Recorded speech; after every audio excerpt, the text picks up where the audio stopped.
happy, following the blues. We love you, what more can we say? We have the tickets tops here at St Andrews. They go give us what we're longing for. Ladies and gents, girls and boys, it's 6:30 Monday night. Welcome to the Tilton Talk Show, sponsored by Browne Sports, principal sponsor of Birmingham City Football Club. And here we are. Yes, they did me proud. Yes, the boys in blue went to Stoke and did what I wanted them to do. The sound of pottery smashing all over Staffordshire, the sound of chip shop doors slamming in my ear as they start to close down for business. Birmingham City did Stoke again. My goodness me, am I an happy man living up here. I've had such a fun weekend, believe me. So we're going to introduce you to the team. The chairman of the board, Mr. Alan Watton. Good evening, everybody. And just one and only Chris Browne. Your microphone's off. Only got one job. One job. Who did he pick me up? Fixer, you got me on that one, mate. I was not quick enough for that one. The one and only Chris Browne. Oh, that's nice of you to talk to us, Chris. Great Courtney. Good evening, everyone. Mark Adams. Hello, everybody. Hope you're okay. We're absolutely proud and delighted to have in our midst today an ex-Birmingham City player, an absolute legend in our minds and memories, the one and only Mr. Jacques Maghoma. Pleasure, guys. Pleasure to be here. Thanks for having me. How are you, buddy? All right? I'm good, thank you. I'm very good. Loved your style of play. Loved it. Absolutely loved it. Met you in Leicester. When we played Leicester, you were sat in the stands, weren't you? Yeah, I was, yeah. Yeah. Met you there, shook your hand. I bet you remember me, don't you? I can't remember at all. I can't remember that. I do remember being in the stands in Leicester. But it's crazy because as soon as somebody recognised that it was you, they were like, everybody was like giving it large, weren't they? Really funny. Great moment. So welcome to the Tilton Talk Show, Jack, and thanks for all your service to Birmingham City Football Club. Them amazing little tricks and skills and one thing and another. But Birmingham beat Stoke. I've got nothing else to talk about. Jack, you might as well go now, mate. Birmingham beat Stoke. I've not got a clue what that means to me living here. All right, okay, off you go. Analysis. Okay, so pretty much first half, carbon copy of the Millwall game. It's quite not much in it, not a lot happened, very scrappy. And then to be honest, the general sort of feeling was that we'd be happy with the point. It was petering out for a 0-0. Stoke, I must say, were poor. But that was the sort of game we'd probably lose last season. We'd probably let in a silly goal and go on to lose 1 or 2-0. Second half, we came out much better, controlled the game, and thoroughly deserved the win. Great header by Dean, by the way, Harley Dean. I thought he was outstanding on Saturday. I know he's had his critics, and I haven't been his biggest fan at times, but he was absolutely superb. I think that's probably his best game for Blues. Yeah. He was absolutely superb. Did you see his interview after, Mark? Yes, I saw it for you. And Mags, you can probably allude more so than us, but he said, didn't he, that it's been the best time. I'm Paul Hipkiss, everyone, by the way. I'll introduce myself. Yeah. Oh, Paul. I do. Who are you? Oh, I'm so sorry. Having the best really, I'm so sorry, mate. Ladies and gentlemen, Paul Hipkiss. Evening all, Nick. I mean, it's the first show ever. I can't say evening all. Max, you can probably allude to this better than we can, but he said that it's been the best time that he's enjoyed here, and it's been a long time coming. But it feels like similar to when Gary Monk was our manager back in those times, and he's got the squad together, he's got the players and the fans close again, and just tell us a little bit about when Gary Monk was our manager and what it was like as a player. Yeah, I think he's obviously referring probably to maybe the man management that maybe the recent manager has, John usually has, and Gary Monk, probably similar. And that's probably why I said it in my video. I said the difference a manager can make to a player, giving him confidence, playing him. He's come back. He hasn't, like, I would agree in the past he hasn't played at his best, but he came from Brentford. Playing football, we all know Brentford, the way they play, and the change of style the way we play was almost like we play now, you know, sit in, hard to beat, and then hit them on a counter attack. So he's had a lot of adjustment to do. But like I said, like the difference, what John is doing, what the manager's doing right now, like for me, I just think it's so brilliant. But he's just gone back to basics. He's literally just gone back to basics, stripped it down. We're hard to beat, like we were saying before. We just don't look like we're going to lose any games. Like, I can't see us losing any game. We might not go and score or look pretty in the final third in some game, but we just don't look like we're gonna lose. No, exactly. No, and it's starting to feel good again, and it's been a long time coming. You know, as a fan, obviously, it's been a challenge to say the least since we got relegated in 2011 up to now. You know, and it's looking like we're heading in the right direction. Dare I say, touch wood, you know. But yeah, it's obviously 5 years with the club, wasn't it, Mag? So you joined us in, am I right in saying 2015, was it? Yeah. Is that long ago? 7 years, isn't it? It's ages. Yeah, 2015 I joined. Gary Rowett got me in from Sheffield Wednesday. I remember the game actually. We played Birmingham and it was a draw.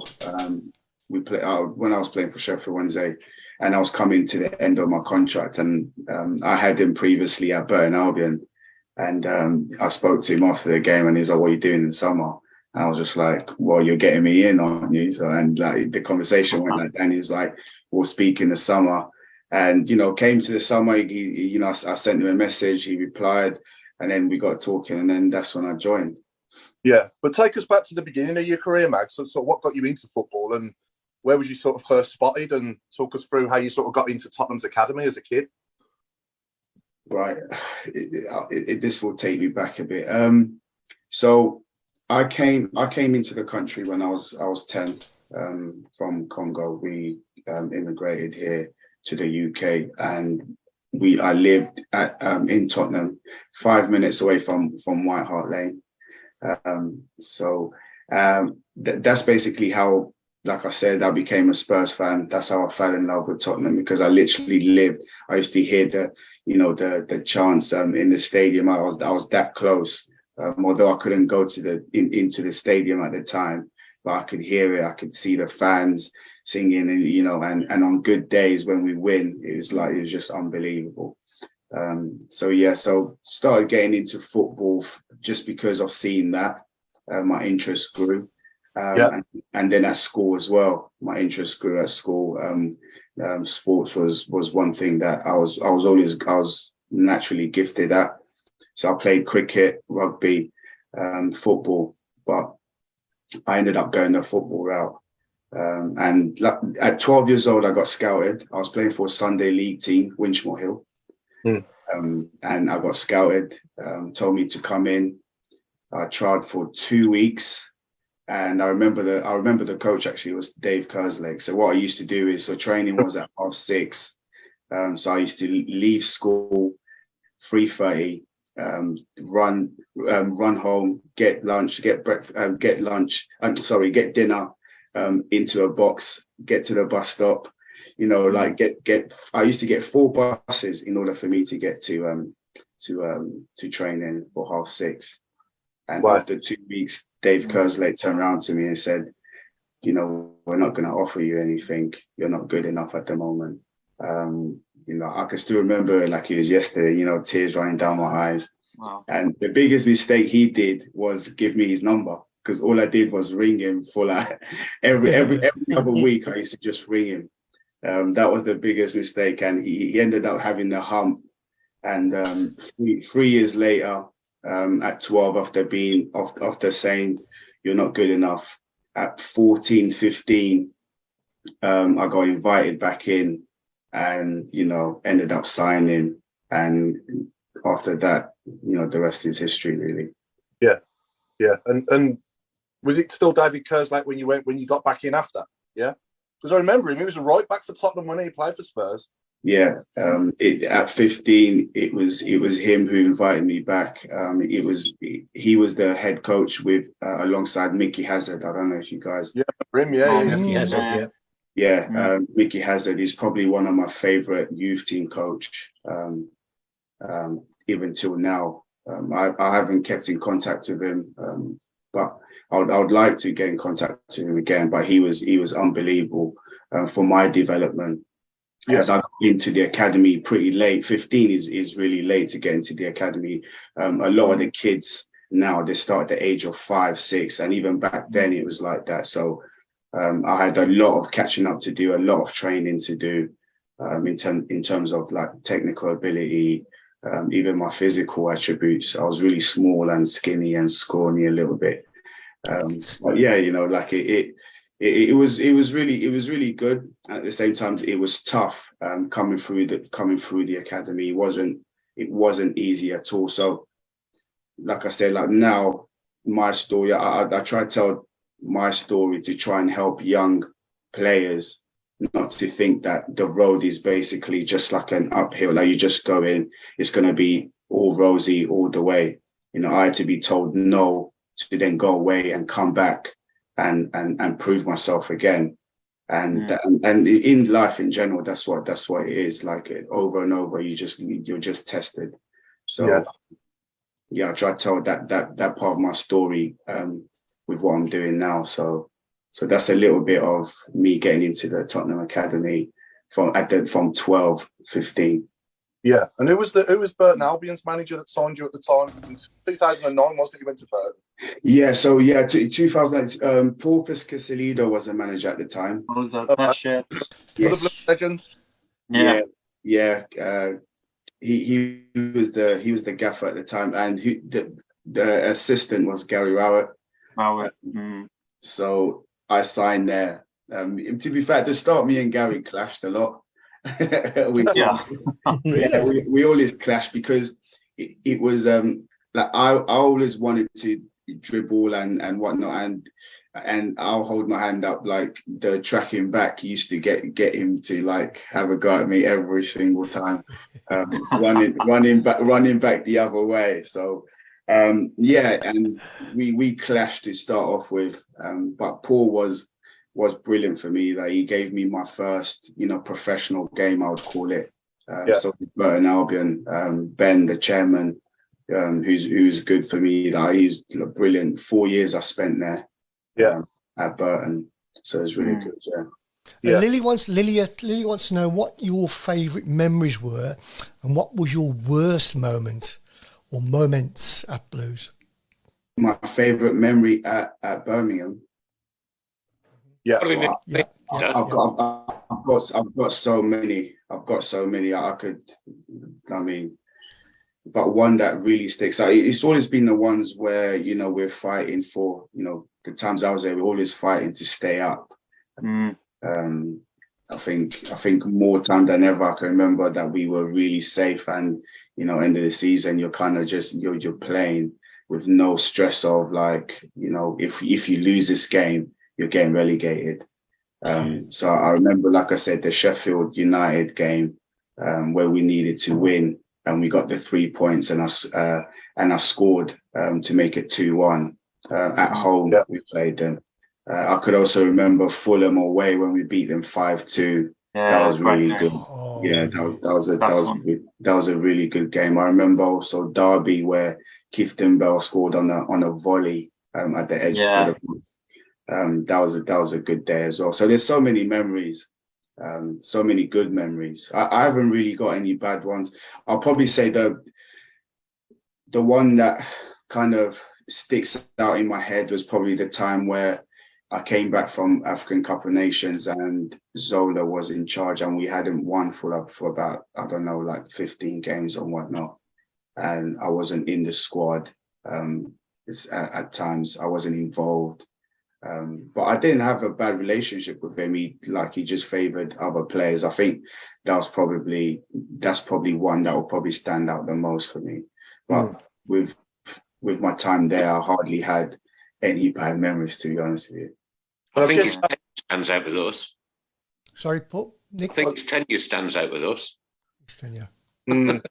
Yeah, I think for me, I think at the time for you, Mags, I guess with obviously knowing Gary Wright from Burton and obviously in bringing you into the Blues, it must have been challenging for you at that time when he was suddenly dismissed, obviously, and replaced with Zola at that time. Talk us through what it was like then as a player. Obviously, it was a big shock to us fans at the time. I'll tell you that. It was crazy. We walked in. I walked in that morning, and I think it was after the Newcastle game, wasn't it? If I remember. Ipswich. Ipswich at home, We won the night before, didn't we? Yeah. It was Ipswich. Yeah. So walked into the canteen, and he had a meeting, and he said like, I'm off, lads. Obviously the decision's been made. And we were just sitting there and be like, surely this is banter. Like, he's obviously joking, trying to like wind us up. And then no, like that's exactly what happened. And we were just like, we couldn't believe it because we were doing so well in the league at the time. I think we were like fourth or something, or around. We're in the top half of the table. I remember that. Yeah. And like we just couldn't believe it as players, and especially for me, it was almost like having a manager that understood me, that I spoke to quite a lot. If I had problems at home, if certain things didn't go well, I can go to him at any time and have that conversation with him. And we would sit down, and he would listen to me. And, you know, he was almost, I would say, someone that gave me advice as well on certain life choices and with certain things that I needed help with. So was he like a mentor? Sorry, Max, was he like a mentor? Yeah. Like I said, at the start at Burton, we clashed a lot, and you know, he eventually got me to turn the corner when he took charge of Burton, or when Paul Pescasilido, you know, decided that management wasn't for him anymore. Had a meeting with Gaz, and you know, he made me turn the corner. He challenged me in different ways than other managers have. I'll probably say him and Gary Monk were probably two managers I would, and Paul Pescasilido. If I had to pick three, they really challenged me in different ways, but in a positive way. But yeah, like I said, he was, you know, I could speak to him. So it was really difficult seeing him leave, especially after he brought me to the club.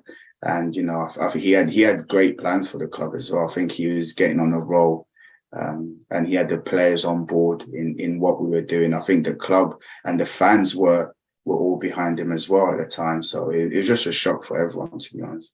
And then we obviously suddenly turned into Watford, didn't we? Started changing our manager every season. For you know, quite a long period of time. And a week, wasn't it, Paul?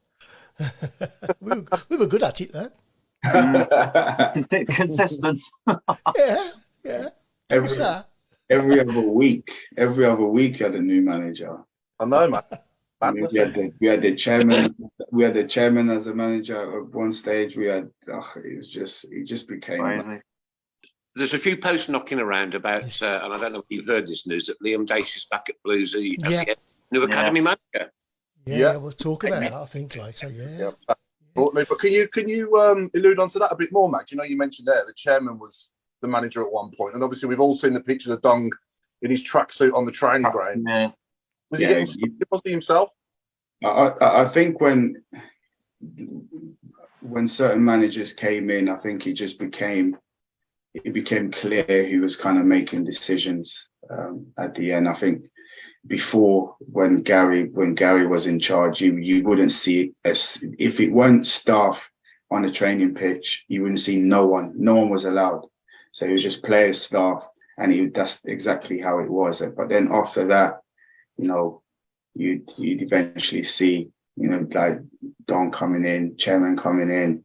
You see them doing kick-ups, and which we're training, they're doing kick-ups like in their shoes and that. And it was just like, yeah, it wasn't great. It wasn't pretty, but I think that's where we kind of struggled, because if the way it was set up behind closed doors didn't go with what was going on the pitch. I think as a team, we had that spirit, but because all the stuff behind it wasn't great, it just made it. It didn't make it as smooth as we wanted to as players. So we were always fighting with what was behind, and then trying to, perform on a Saturday, it just didn't sometimes. And that's why I think the consistency as a team, at my time there, we just didn't have that consistency. We were just like up and down every other week. We'd have maybe like 2-3 weeks where we do well, and then like 2-3 weeks where we just poor. Yeah. Did you feel like actually turning around and saying, we've got a manager, leave us alone? Or as players, was it a case of having to kind of put up with it because you were feared for being in the squad and in the team? I mean, you mentioned about being on the training ground, but did they have a say in picking the team as well? I think they did. I think a lot of us thought that they did have a say in who was coming in, who wasn't coming, who wasn't playing, who was starting, what 11 was going to be on, who's going to be on the bench. We definitely felt that, and it wasn't so much a fear, but it was almost like you don't make any decision. You're just out there. You get picked to go out on the pitch, and you get picked to go and perform. So, although we could challenge it and be like, we don't agree with it, it didn't matter one bit. I think it's something we all really suspected, didn't we? Yeah. So, Lisa Field wants to know, would you come back to it's a son that wants to know, would you come back to the Blues? And what advice would you give me for playing football, from Ryan, aged 11? Well done, Ryan. Good question. Would I come back to the Blues? 100%. I still keep in contact with, once in a while, I speak to guards, who's done really well, and he's got to position himself there. So once in a bit, I'll send him a message and he replies. So maybe in the future, I think I have a few steps. I'm doing my A license, which will be finishing next year. I'm on so many different courses towards my coaching. And I have so much to learn from the other side. So one benefit I have is that I have the career and I have the knowledge of that. And if I can blend it with what I'm learning now, hopefully that will help. So what advice would you give to Ryan, age 11? What advice? Yeah. At age 11, just enjoy it. Yeah. I'm really curious, Mags, is that a lot of ex-players talk about taking their badges and finally becoming a coach and so forth. How difficult is it? I mean, is it mainly like coursework, field work, combination of both, or? It's a combination of both. Like at the moment, like I said, it's learning the different languages that you can use with the younger players than when I was playing it with the senior boys. With the senior boys, like you're saying, is everything goes. Like you can say whatever you want almost. Yeah. But it's also having that constraint and also learning the other side where some players, react differently to how you speak to them. So learning that from, coaching and under 10, you might say one thing to him, he might not understand. So you got to find different ways to activate their brain. So it's just learning that. And obviously the badges, with the FA, they just teach you different things, even using tools like editing skills, something that I'd never thought that I would really need in my life. Wow. So it's just it's using Huddle, it's just using different softwares to edit, to clip. Say I'm learning about Cristiano Ronaldo, and I take a video at 90 minutes game of him, clipping his actions during the game. So it's just learning different tools. As a manager now in the modern game, you need all these tools. Wow, we'd never have thought of that. You've just given us insight, Max. I wouldn't have thought of that. Yeah, it's fascinating, actually. Yeah. Very interesting. Craig, there's loads and loads of complimentary comments for Mags. If you want to read a few. There is, and Mags, I think we've got a listener in Lilypad that's got a little bit of a soft spot for you, saying you've got beautiful eyes and a wonderful smile. Please continue to stay on the show. We've also had people just commenting generally on your career whilst you were at the club. Scott Rothwell, evening and welcome to Mags. Met you once after the winning the man of the match versus QPR under the Rowett days. It was great meeting you then. The insight that you've given to people, I think it's fair to say fans had thought things were going on, but to hear it from an ex-player has also gone down well, and people are thanking you for being so honest. Then there's a couple of other areas, and just one question from Dave Twine. He said that you played, he believes, with a gentleman called Tom Lees whilst you were at Sheffield Wednesday, and he believes that he was a Blues fan. Is that true? I don't think I ever spoke to him about him being a Blues fan, to be fair. I did play with him. He came from Leeds. I think we ended up buying him from Leeds to Sheffield Wednesday, but I don't remember having that conversation with him, to be honest. Jack, I did a bit of research, got the old videos out about you, and trying to remind myself, and I was amazed. You didn't half get some good goals. One against, I think it was Barnsley, where you ran from the halfway line, one-on-one with the keeper, slotted it home, no problem. Again at probably Swansea and Wigan, similar. Obviously, the best one I can remember was against Stoke at Christmas, and you put it past Jack Butland, which at the time that was quite an achievement. But you didn't get tap-ins, did you? I mean, another Rotherham was another one. You stole the ball on the halfway line and gone and slotted it in, and it all came flooding back to me. Yeah, that's what this guy was about. He pace and excellent finishing. Yeah, thank you, by the way, and I do appreciate that. But one thing I do criticise myself, like if I self-reflect now, I think, like I said, as a coach now, you got to do so much self-reflecting. And if I self-reflect, if I got into the back stick a little bit more, I would have got a lot more tap-ins, as you say. And that's one thing. If I had to change, or if I wanted to improve on my game, or tell anyone who's listening, who's a winger or an attacking player, is getting those tap-ins. You might get 5 or 6, but it adds up in the season.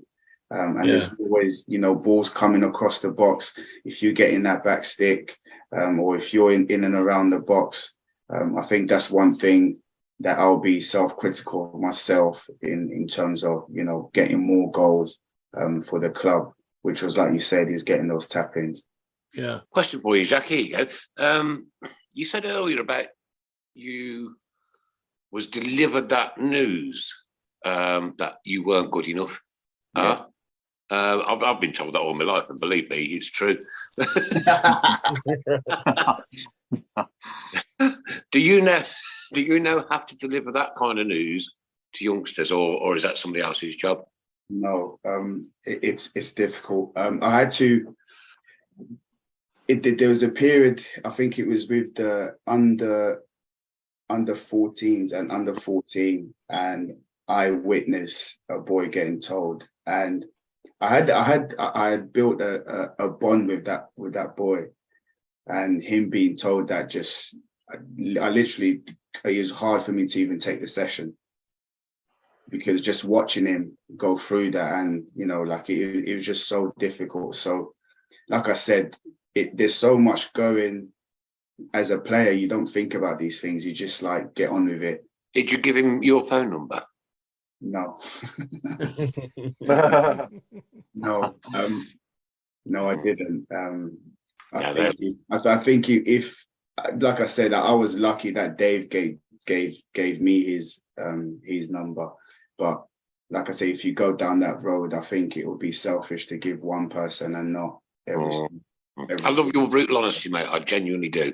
Really, I mean that. I genuinely mean that, mate. The words that are coming out of your mouth are, well, I have goosebumps. There you go. It's brilliant.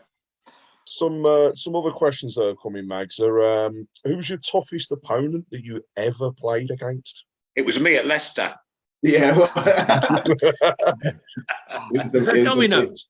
It was the bartender. No, You saw Nick a dummy, yeah?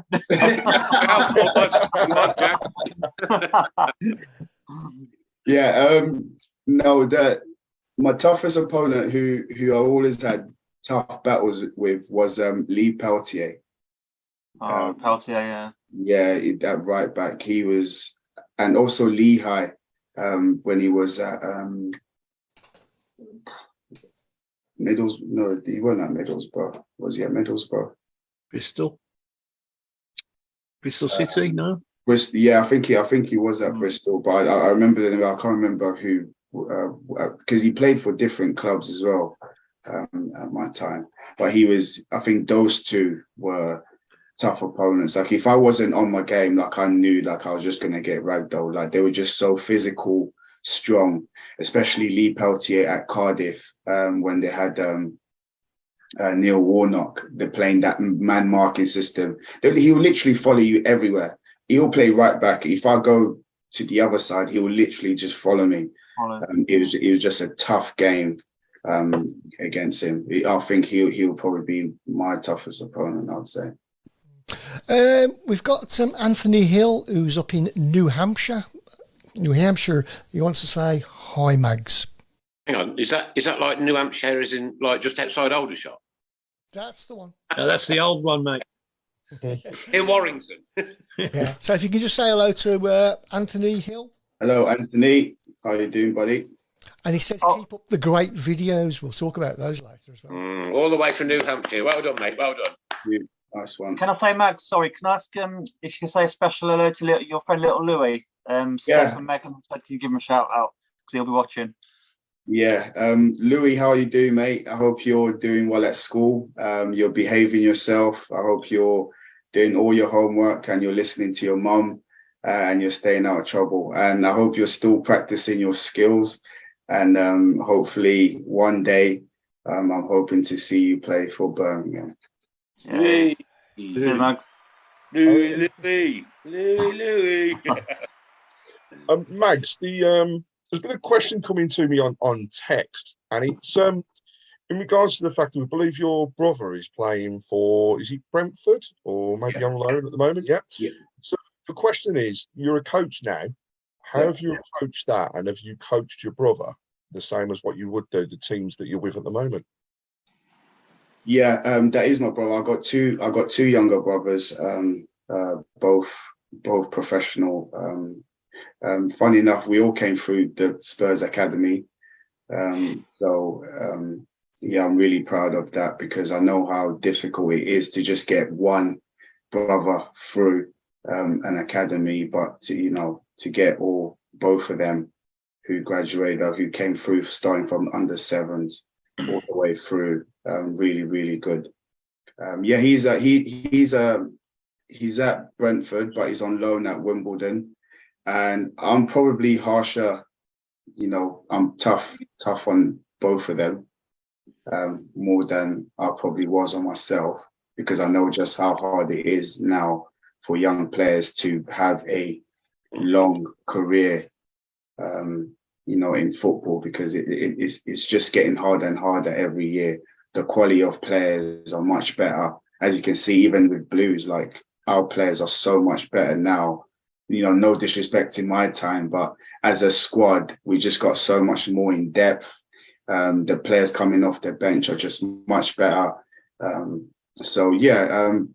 would say I'm probably harsh on them, especially my youngest one. They tend to be a little bit more, off the cuff, but he's doing very well at Wimbledon. He's played he's played a lot of games which he needed. He's 21 now, so he needs the game time. And like I said, he's on loan till January. So hopefully when he goes back to Brentford, it's either he'll get a chance or we'll try to get him a better loan move, in League One or Championship. What's Mag's thoughts on Jude Bellingham? Can I tell you a quick story on Jude? Not Jude. Did he say Jude or Job? Jude. Jude. Oh, I thought he was going to say about Job. Okay. Anyway, tell us We'll anyway, have that Tell us that story one as then. well. Chris, hang on. This is a scoop. This is a scoop. No, it's not that kind of story. It's actually, so no, Jude, when he came up into the first team, I kid you not, all of us just turned around and were like, who is this kid? He was like 16, 17. He was like, who is he? Like, what is going on here? Like, he used to run the training session single-handedly by himself. Like, he would literally get the ball from the goalkeeper and go and score. And we would just like be there and be like, what is that? What's going on? What is he doing?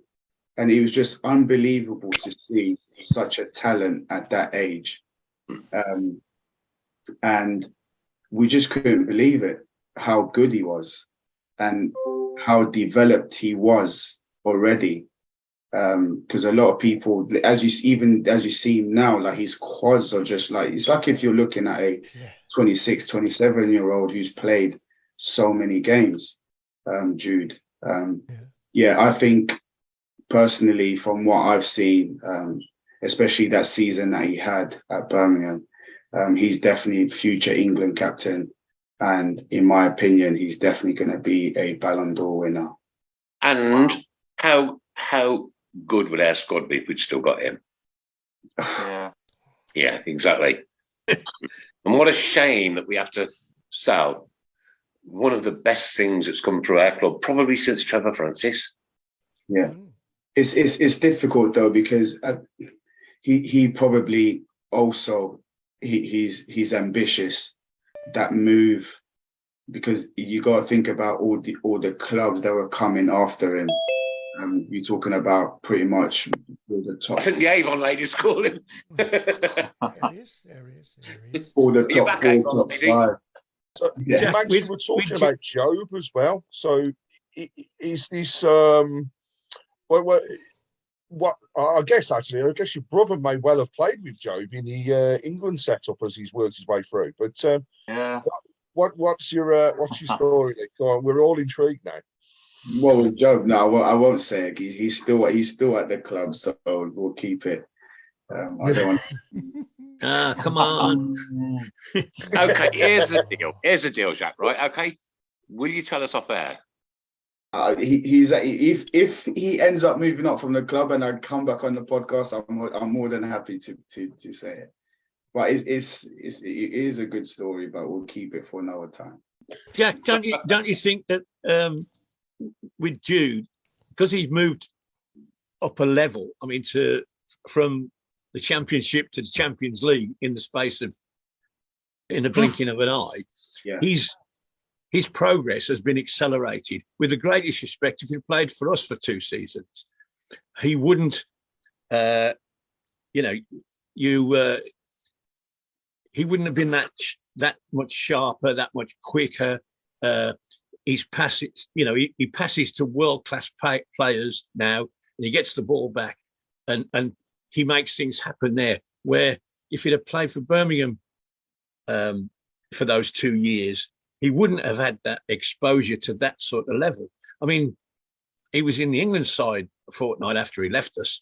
That's a massive leap. But if he hadn't have done that, then his progress probably wouldn't have been as rapid, would it? No, you're completely right. It definitely wouldn't have helped him. I think his love for the club definitely, as you see him, he comes back, he goes into the changing room, at the training ground. He loves the club. But I think as a player of his quality and what the future holds for him, I think he needed to make that decision in order for him to progress to the next level. And going to Dortmund was probably the best pick of the clubs that he could have gone to because of the game time that he would have had. I think at the time there was Man United, especially knocking on the door. I think he went and met with Sir Alex Ferguson after training one time. He's like, Jude, where are you going? He's like, I'm just going to meet Sir Alex Ferguson. I was like, oh. It's like Be funny, Jack, but we could do it on here. We don't. so. it's funny, Alan, you saying it like that. I've never really thought of it like that, to be honest. But I suppose you're right. I've watched virtually every game I can get hold of Dortmund. And I watched him Saturday, and he had a very quiet game. They won 3-0. Yeah. The week before, they were struggling, and he just took the game over. He just grabbed it by the scruff of the neck, and I can't remember now. I think they were a goal down. They won in the end, and he got the winner. And you're thinking, this kid's still 19. He's a Brian Robson. He's a Gascoigne. He's everything. All these talents that these people have. He's got the lot. He's Paul Leeds, Frank Lampard, and Steven Gerrard all rolled into one. Yeah. Come on, chuck a few more into the mix. Come on. He does everything. I think he's going to be our standout player in the World Cup as well. Yeah. I'm sure. There's no way he's not starting. Surely, there's no way. How much, Paul, would you pay for Jude to score the goal that wins the World Cup against Argentina? I'd probably quite happily just give up everything I've got, Nick. Just to experience that would be incredible, wouldn't it? It really would. I mean, even if anybody scored the winning goal in the World Cup final, obviously it would be phenomenal. But for him to do it would be even more special. But yeah, he's got the world at his feet. He really has. He's going to go. Well, he already has gone all the way in. Ballon d'Or winner. Quick question: do you go back to St Andrews much, mate? Sorry, can you repeat that? It just cut off. Do you go back to St Andrews much? I haven't been back. I've not been back. I'm planning to come back and watch a home game. Hopefully very soon. Let us know when you do, mate. We'll all meet up. We're gonna have a beer. 100%. Absolutely, yeah. Yeah, and Nick's paying. When you walk in through reception at St Andrews, Paul Hipkiss is the man that supplies the carpets that you wipe your feet on, mate. Since that's got in now, in about 6 weeks, we've only lost one game. Yeah. It's the lucky omen. The other thing is, Jack. I reckon The other thing is, Jack, don't plan on going there on a Saturday because we don't play on a Saturday. No, we don't. That's right. That's right, Alan. Yeah, absolutely. Friday nights, but not being horrible though, guys. I'm glad we don't play on a Saturday because I work on a Saturday. That means I can go to more games. Can I ask a question? Do you think we play better at home or away? Away. Honestly, think, Max, I think we're probably the reason. Sorry, Mark, crack on. Go on. No, I was just saying to Max away, I'd say. Yeah, definitely. I think probably the reason for that is the fans are more up for it away, aren't they? They're like up for the day. It's a day out. It's like, we're going to get legless. We're going to fall over and be drunk and be stupid and one thing and another. I think that the stadium plays a big part to obviously say like the atmosphere at home, because one thing probably maybe fans don't realize is how taxing the ground at home is. It literally is rock solid. Like the grass might look perfect. Like you might think the grass is perfect, but the ground underneath, it's so hard. 2-3 games after, your joints, your back. I don't know if it's still the same, if they've changed anything, but playing at home sometimes, it was just so taxing on your body because the ground underneath was just so hard. Did you ever mention that to anybody? Yeah, we did. We complained so many times. By Christmas, like you're complaining about your knee, your back, your hip, your groin, just because the ground was just so hard. Like we always complained about, and we always wanted them to fix the pitch, because he looks lovely on top. But it looks lovely. Look, the groundsmen do a brilliant job there. A super job, without doubt they do. But like, if that's a problem to the players, that's an easy fix, surely, isn't it? Huh? It's a lot End of of the money. season, rip it up, lay a new one. It's a lot of money. It is a lot of money to get that fixed. Hang on, how much is a bag of grass seeds, for goodness sake? But it's not. It costs about £100,000 to relay a pitch. Maybe while they're sorting out under the Cop and Tilton, they can sort out under the pitch at the same time. Then. Yeah. I can remember when Coventry was sharing the ground, and it got bare. The ground did, and the hardness of the ground showed up then, because sort of January, February, March, after it had dried out, the ball was bouncing everywhere, and it was very difficult, to put on a decent performance, because you couldn't pass the ball from one to the other because it was bouncing all over the place, and it was getting twice the wear that it would have had normally. But yeah, I'm glad you told me that, because that explains an awful lot. You think, well, I can't string two passes together here, but it was visible when Coventry were there that the ground was wearing badly, and good football wasn't going to be a possibility during that period. It's improved a bit since they've cleared off, and we've played better football since they've cleared off, to be fair. Yeah, right. We've got minutes anyway, and so much to do in 40 minutes. So before we move on to I'd like to move on to your team in a minute, Mags. You're 1 to 11 Blues players you played with 5 years with us. But before you do, any quick sort of funny? Who was the sort of funniest player you played with? Any good stories or pranks you can tell us? Funniest, I'll probably say Josh McEachran. And now I'm going to say Joe Bellingham. You got something up your sleeve, mate. And I know. I'll probably say Josh was a character. David Davis was a character. I'll probably say Robbo. Not so much. I think by the time I came into Birmingham, Robbo was like, he was kind of like on the verge of going on the other side on the coaching. So I think he kind of left all these antics behind a little bit, but you can still see it on a decent night out. He's definitely, you can see his character and how he probably was when he was probably younger. But yeah, I'll probably say the two definitely would be Ryan Shotton. He was Remember when he dyed his hair blue when we played against them? He was there. Yeah, remember that? Yeah. Clayton Donaldson. He was a funny Donaldson. Yeah. Any good stories you can tell us? Any funny pranks or anything that you used to play on each other, or anything you can tell us about? No. That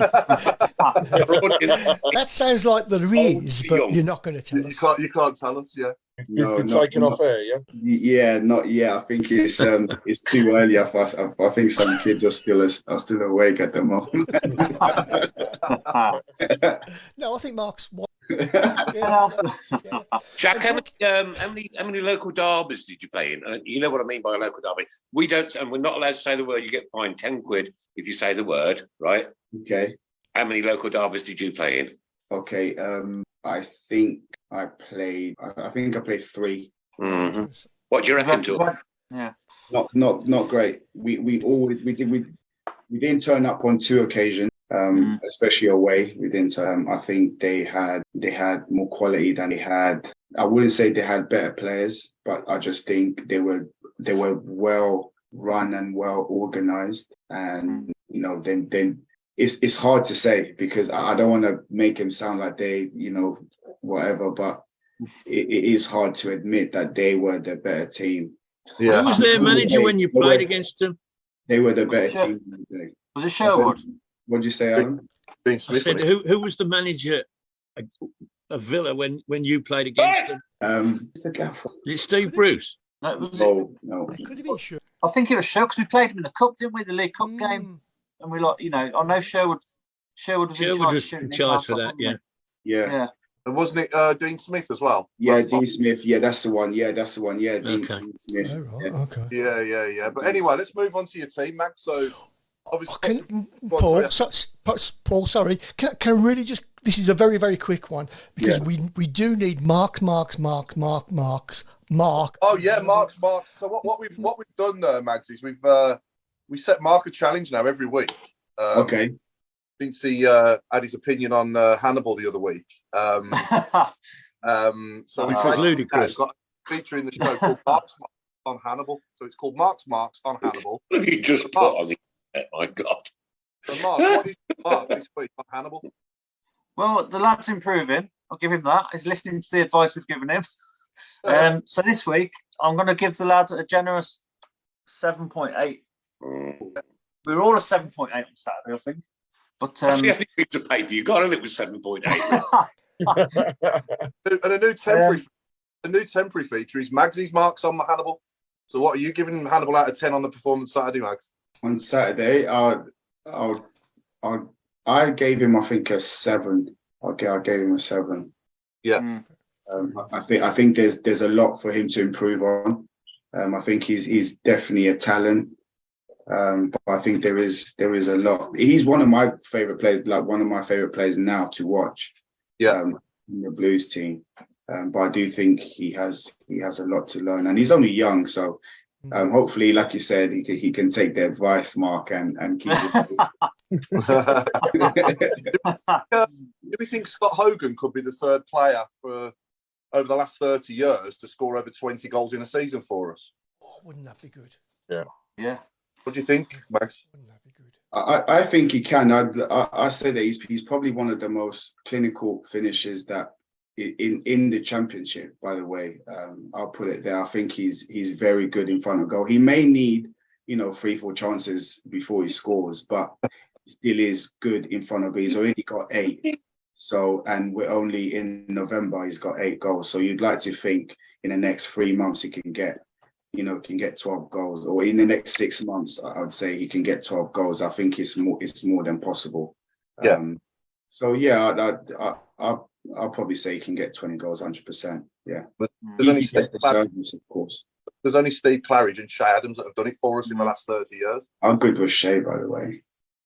Oh, awesome! That season when Gary Monk came. Yeah. His high scoring season prior to Monk's season was 7.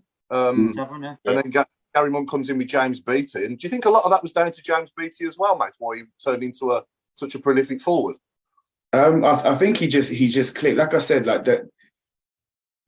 the difference a manager can make for you. Like I think he definitely relished under Gary Monk, and he I think the only 2 players to play every single game in that season was him and Juki. Yeah. Every single game and every single minute, I think they played every single game and every single minute. They didn't get taken off or they didn't get subbed. They played every single game and every single minute, and that made such a huge difference for Shay. Just having that someone give him that confidence to play week in, week out, and some of the goals he scored. Wow, like so good. The hat trick. The hat trick. Was it a hat trick he scored at QPR away? Yeah. First did you play in that? Yeah. You did. It was heading them over. The second half, they literally came out and absolutely battered us, and Lee Camp saved us. In the middle of our goal, Lee Camp. Yeah. Max, did you see the big cardboard cutout of him in the main stand? Yeah, I did. Yeah. You know what? It's only Birmingham City that can do that sort of stuff. I promise you. Yeah. Anyway, Max, hit us with your team. Your all-time. Well, you're from the 5 years you was with us. Yeah. What's your picks of the sort of best players you played with them? I'm kind of nervous saying this because I don't know. Most of you guys probably want to agree with me. To be honest, Mags, when it goes on Twitter, it's mainly players that roast you, so don't worry about it. Yeah, that's why I'm nervous. I've had to cut out some friends, and they're definitely not going to be happy. Controversial. We love this. We love it. So in goal, like I said to Paul when I spoke to him, in goal I'll go with Thomas Kuszczak. Thomas Kuszczak, was he a friend? Yeah, we did have some good chats. But he, at the time, I think the time that I played, he was our best goalkeeper. He was brilliant. Yeah. I would say, in my opinion, again, left back. Oh, he's frozen. There was a few. Oh no! You back with us? Okay, cool. Sorry, we missed that. We missed about 2 seconds of that. Don't worry about it. Yeah, sorry. Crack on. Yeah, like I said, I think at left back, 100%. I had to change it. I went for Christian Pedersen. It was a toss-up between him and Jonathan Grounds at left back. Grounds is definitely not going to be happy with me. Left side centre back. This was another one where I really struggled on as well, because I had Ryan Shotton. Hello, who's that guy? That's Jonathan Browne's. Yes, so that was Groundsy. Groundsy just popped in. Yeah, I was going to say. I think it's the owners of Birmingham City Football Club. We're finally going to find out who they are, Jonathan. It was Dong, wasn't it? It was really hard, like, picking this, because I played with some really good players there. Obviously, Robbo, Paul Robinson, that is, Ryan Shotton played there. But I've decided to go with Harley Dean as left-sided centre-back. Yeah. Alongside Michael Morrison, who I thought he was my first, well, he was like the first captain that I played under, and he was so good. Quality for us, yeah, really good. Yeah, he was good. He was good, especially with the time that Gary Rowett was there. He was playing his best football. Yeah. And then right back, I think I know they had Paul Caddis, Jonathan Spector there, but I've gone for Maxime Collin. Yeah. Right back. I think even now, like, Max just gives you a 7 out of 10 every week. He hardly lets you down. Max. He doesn't do anything unbelievable, but he never gives you less than a 5 or a 6. I think he's always above average, like, you know, 7. That's why I've put him there. In midfield, it was another tough one, because, you know, but I'll go with David Davis, the Destroyer. Digger. Yeah, Digger, the Destroyer. I really enjoyed playing with him, and the reason why I say that is because we had a lot of tough times, and if you wanted someone with you in those tough times, you'd want Digger with you, because he was just a warrior. You know, anything, like, you needed anything, like, and he was there. He was that guy. So yeah, I'll put Digger in there, and alongside him, I'm gonna go for Keith Bell. I'm gonna keep Keith in there. I thought he was really good in those years as well. Yeah, it was. Obviously, in terms of, I know a lot of people probably say, in terms of, you know, building up and playing football, you know, technically they weren't the greatest. But like I said, I think that the times that I played, we were always battling, you know, fighting for survival. And if you needed any two players in the midfield with you to go and play up and to be horrible and to be up against other players, you know, I'll definitely put Keith and Digger in there any time. And, you know, at left wing, no other than Demarai Gray. I think that's pretty easy. I think everyone would probably agree with me on that one. Yeah. Right hand side, it was hard as well, because, you know, you got Hotta, you got Cottrell, you got those two, especially between I'd say Hotta and Cots. Would you say, sorry, Mags, with Hotta, would you say it was a similar kind of thing to Harley Dean? Obviously, he was so used to playing the way Brentford played, and then he came to us, obviously, and had manager after manager and style after style. And when he was on it, though, he was absolute quality, wasn't he? He really was. That's exactly what it was. Like, you just said it there, and like, these players, Max is the only one who probably adapted really quickly to how we played. But with Harley and Hotta, that's exactly what it was. They've had to rebrand themselves, and that's why I think they struggled at times.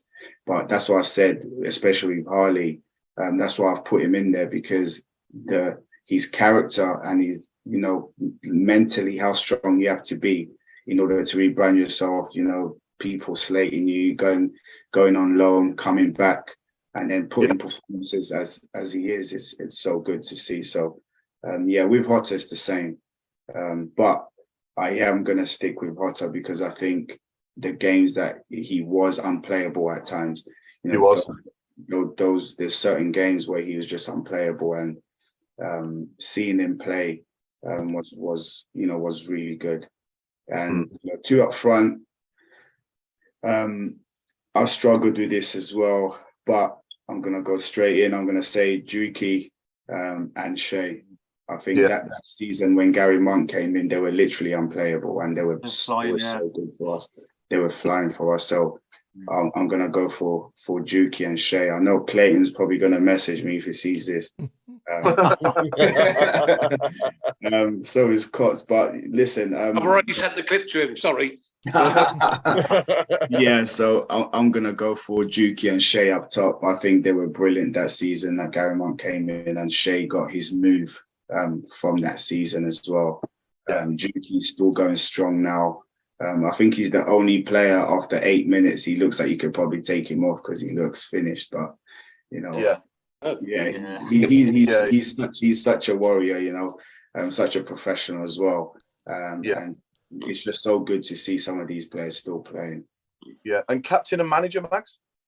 Captain Michael Morrison, captain, and manager be Gary Rowett. Yeah, good. I would have said me, but I'm not a manager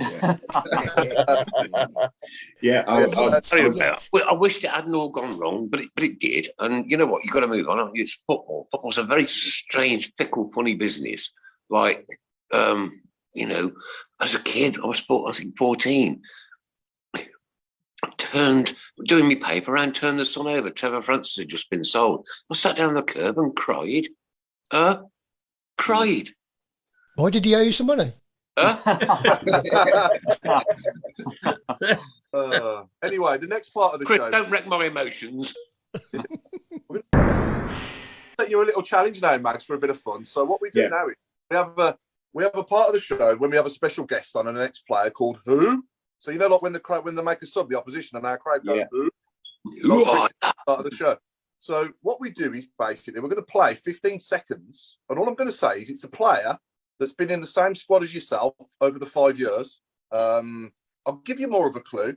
It was during the 2015-16 season. Oh, can you say it like this? I'll give you more of a clue. Was with us for a short space of time. So I want to see if you can guess who this is just by listening to him talking for 15 seconds. Can I just say, I think this is really, really hard. But here we go. Stand by your beds. You know who it is, Max? Just tell us the first letter of his surname, and then we'll give our viewers the chance to have a go as well. Okay. Here we go. Yeah, great. Obviously, just a few training sessions with the lads before the game at Derby, so it was a good one to settle into. A big result, and hopefully we can kick on from that as well. And you got obviously onto the pitch to make your debut, and like you mentioned there, not a bad situation to make it in. Yeah, it was a great game to come on really, just to hopefully settle me in straight away and hopefully get some minutes under my belt now. Max is smiling. He's smiling. He knows, doesn't he? No clue. No clue. I wouldn't have got that. You want it again, Max? You want to go again? Come on, then. Here we go. Play it again for me, please. Yeah, great.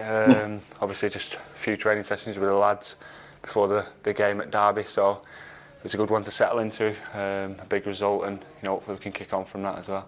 And you got obviously onto the pitch to make your debut, and like you mentioned there, not a bad situation to make it in. Yeah, it was a great game to come on really, just to hopefully settle me in straight away and hopefully get some minutes under my belt now. Difficult. So he came on loan during the season that we had the diagonal stripe going down the shirt, if you remember. That was the season you signed, wasn't it? Is that right? That is the season I signed, yeah. I'm trying to think really hard. Literally only played about 5 games for us, and he was on loan for a short space of time. And it might have been. I definitely didn't speak to him now. He joined on loan the same season as you signed. Now, I will back myself up by saying he might have been and gone before you actually signed. Probably. But yeah, anyone want to have a go? Yeah, Dave Twine's got it straight away. Straight away. How the hell? That's impressive, that is. Yeah, I think we need to get a prize out to Dave Twine for that, because that is that's like lightning. That is. Yeah. I'll So, send him one of my new Keep Right On mugs. it was Will Buckley, Mags, who we had on loan for a short period of time. Yeah, Will. You was with him, weren't you? Yeah, in the squad. Yeah. Like I said, I probably didn't speak to him, mate. He's been. Well, he didn't speak to you, so he didn't recognise the voice. He'll never speak to you again, anyway. No, he definitely won't. Craig, are we doing squad game? We are. So Mags, there's Paul is our font of all knowledge, and he's challenged on many weeks to a game called Squad Game, which we will choose normally it's Birmingham. Going to make a bit of a change this time around, though, for yourself, because we'd like you to see if you can beat Paul. He's only ever been beat by a lady once, and that was because we cheated. But what we got is two squads, and they're two England squads. And basically, we want you to choose how many players you could name from that squad in a 30-second period. And then Paul will get the second squad for the same period of time. The idea is we finally beat him for real. So, and believe me, Mags, he is the resident savant. So be careful. He's good. So, Chris, have you got a coin so that we can toss up who's going to go first? Chris has got no money, for crying out loud. So the bloke's poor. No, he's always got shrapnel. I'm always tossing a coin. Heads or tails? Go on, Max. Heads or tails? Always heads. No, Max, do you want to go first or second? I'll go second. Mags, I'm sorry, mate. That was never a word in your vocabulary when you played football. Oh, your squad. England, 1998 for the World Cup in France. Okay. Go. David Seaman, Darren Anderton, Gary Neville, Gareth Southgate, Tony Adams, Graham Lasso, David Batty, Paul Ince, David Beckham, Michael Owen, Teddy Sheringham, Les Ferdinand, Steve McManaman, Robert Lee, Paul Scholes, Alan Shearer, Paul Merson. I'm surprised, Paul. I'm surprised you didn't recognise the groundsman, the tea lady, all the bastards. Paul, I'm just gonna forfeit now, Paul. You can take that, mate. That was seriously some going. How much did he get? That was 15. Oh no! Really? I think that might actually be the new record in terms of that. That is some going. So all you've got to do, Max, is get 16. Easy. And Mags, you decided to go second. Yeah, I think that was the wrong decision there. But he's off the scale. I love it. Well, your squad, Mags. Information, that Mags, that don't get me anywhere. Information. So your squad, I Mags. didn't even get Will Buckley. I don't know how I'm going to get this. Oh, you'll be fine. It's England 2004 when we played out in Portugal. How old was you then, Max? You're trying to kill me, aren't you? You're like 17, aren't you? You're about 17. Can't you give me a recent one at least? No, because then you might beat him. Yeah, England for the World Cup finals this year. Right. 2. I'll probably Not get being funny. You tossed your coin. You made your choice. Come on. What was Paul's one? 90 what? 98. You got. 98 for Paul. Yeah. Yeah, you'd have done worse on that, to be honest. And that was his total. All right, Did you get the bus driver as well? Oh, yeah. And the groundsman. Yeah, I'll have a go. Let's go. Come on, man. Come on. Get set. Go. Rio Ferdinand, Steven Gerrard, Frank Lamp, Paul Scholes, Michael Owen, I'll say Emil Heskey. Forward, big forward. Beckham, big forward, Crouchy.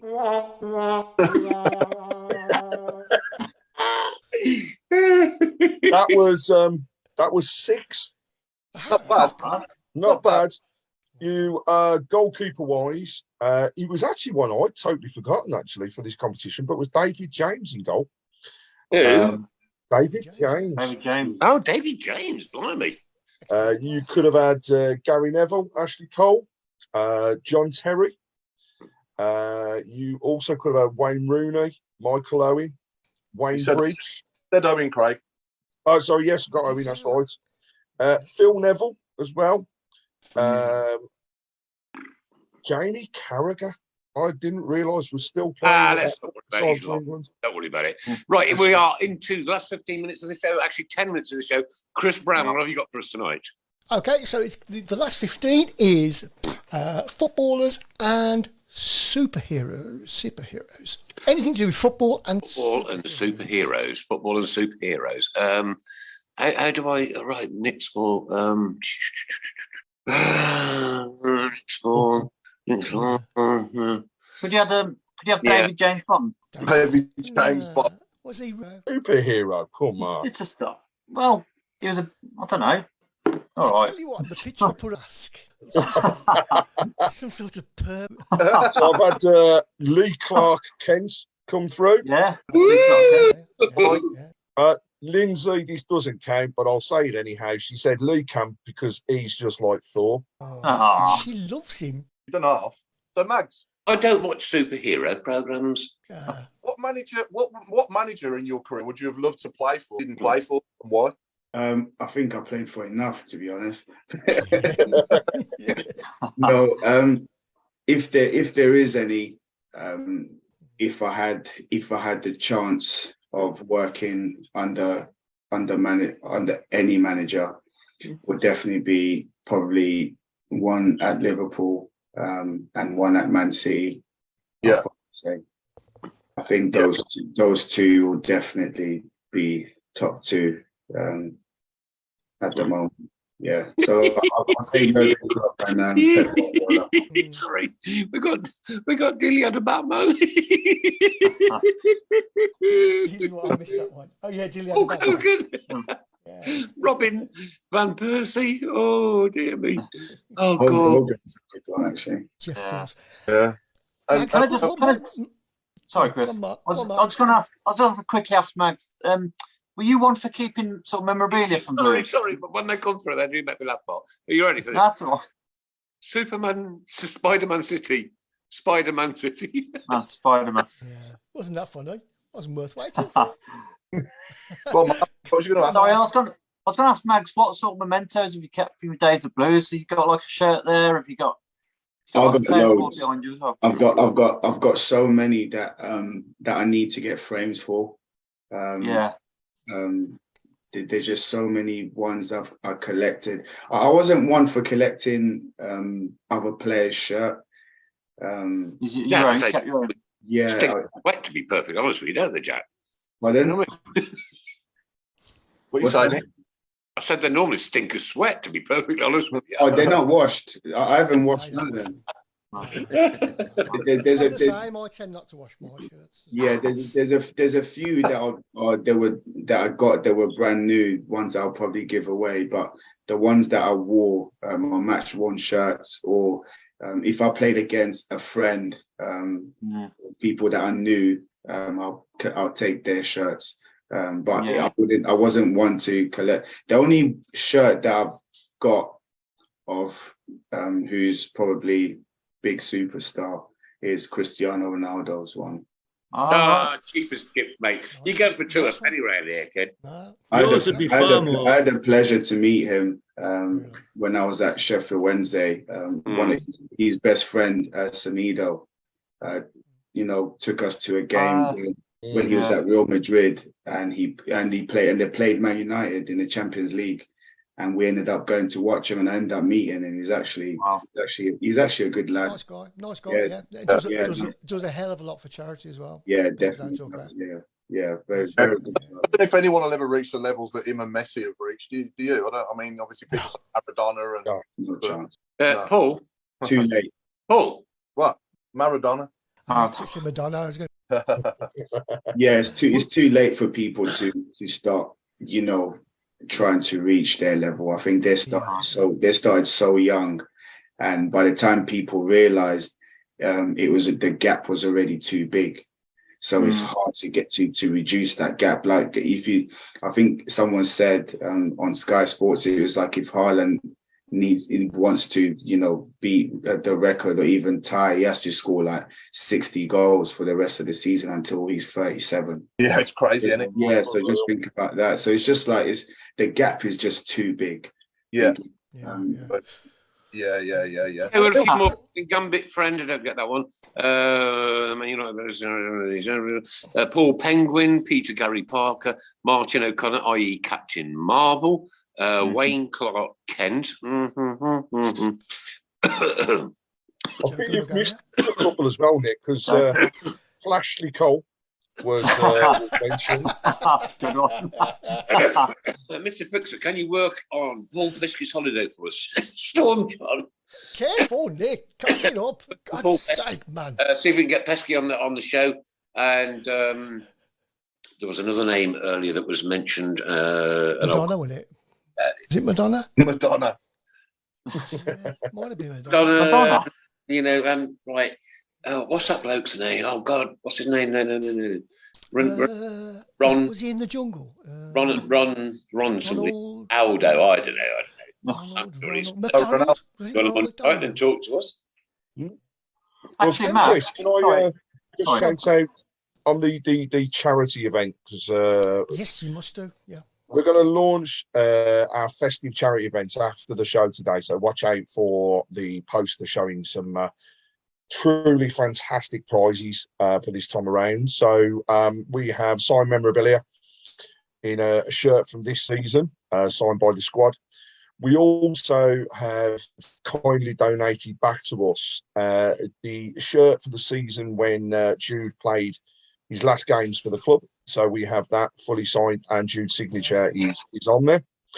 We have a signed book from our friend who was on last week, in Chris Scudder.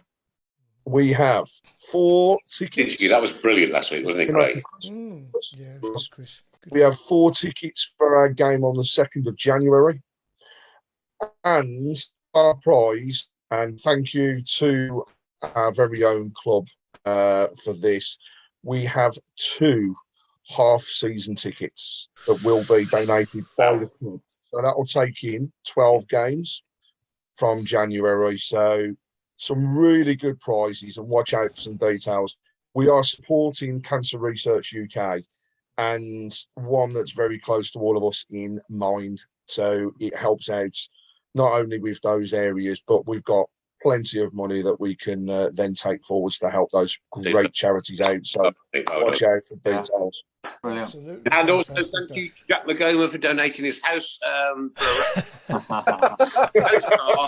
And all his shirts as well. Even though they smell, we'll still have them. Could I give one right, a few 2 minutes shirts? left. Sorry, 2 minutes left. Hang on. Hang on, Nick, hang on. Oh, sorry, I'm a little bit there, Chris. Sorry, mate. Mags, carry on. No, I'm saying, if I could donate anything, guys, if I could give away some signed shirts, it would be my pleasure. Oh, brilliant! If you guys can send me, if you can send me a link, if you can send me a link to the charity and whatnot, I'll just give you my email address, my personal home address, and It's really kind of you, that is, Mags. That's fantastic. That's brilliant. Brilliant. Craig or Paul will get in touch with you. Sorry, Mags, I really am. I do have serious hearing problems. I'm sorry, mate, but that's the way it goes. You know what I mean? But this has been the talk. It's Monday night, 6:30 through till 8 o'clock at night, ladies. 1 minute, Birmingham City versus Swansea. Off you go. Yeah, I'll go for a 2-0 Blues. Oh, thanks, Chris. 2-0. I'll go 2-1. Craig? I fancy us for 2-0 as well. Mark? I'm going to go same as Saturday, 2-1. Jacques? 2-1. Chairman? I think it's time we scored a few at home. I'm going 3. Okay, Chris, you. I've just said 6-0. Cheers. Have you still got your bucket under your chair, Justin? No. Oh, right. Have you sorted the problem out? Yeah, no, I'm okay. I've got a little drip feed that goes right down my and I wear these big wellies. best wishes to Tony Hemmings, obviously the husband of the lovely Tracy Hemmings, one of our tenor ladies. He's been proper poorly for weeks upon end. Still not right. Hopefully he's going to get that drain taken out of his lung very shortly. And Tony, I promise you, mate, we all look forward to seeing you back at St Andrews so soon. Jacques, Tony is a very poorly man. He's been really poorly. Give him a message for us, kid. Paul, just want to say, everyone's thinking about you. You're not alone. You keep going, to keep being positive. I'm sure there's people out within your circle that care a lot about you, and that will definitely look after you.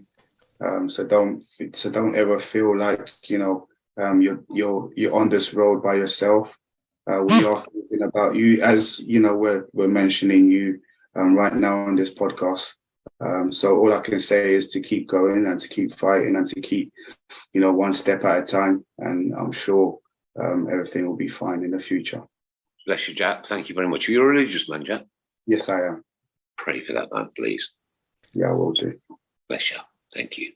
Ladies and gentlemen, what a night. Jacques Maghoma, a legend who will never be forgotten, not by any of us, not ever, ever, ever. Working down at Tottenham now. I'm disgraced to see that Tottenham sign behind you and you've not had a Birmingham City one there. I'm going to be funny, mate. You could have changed it just for the night. You could have changed it for the night, Jack. I'll tell you what, you're never coming on the show again. Jack, I tell you what, you've scored some crackers. You've played in some Boston games. We've loved you down at St Andrews. I promise you that, and I'm sure the team will reiterate that. From Alan Watton, from Mark Adams, from Paul Hipkiss, from myself, from the Mr. Fixer, Craig Courtney, and Chris Browne. Good night, God bless, ladies and gentlemen. And don't forget, if you are religious, please pray for Tony Hemmings. Good night. God bless. This has been the Tilton Talk Show, sponsored by Paul Sports, principal sponsor of Birmingham City Football Club, and we will be back here 6:30. Ladies and gentlemen, thanks for joining us. You've been listening to your Tilton Talk. Let's have 6 points by the time we come back here again. Ta-ra. Last show before the podcast, guys. We are the lads from Tilton. We'll support you till the end of the day. We're so happy. Follow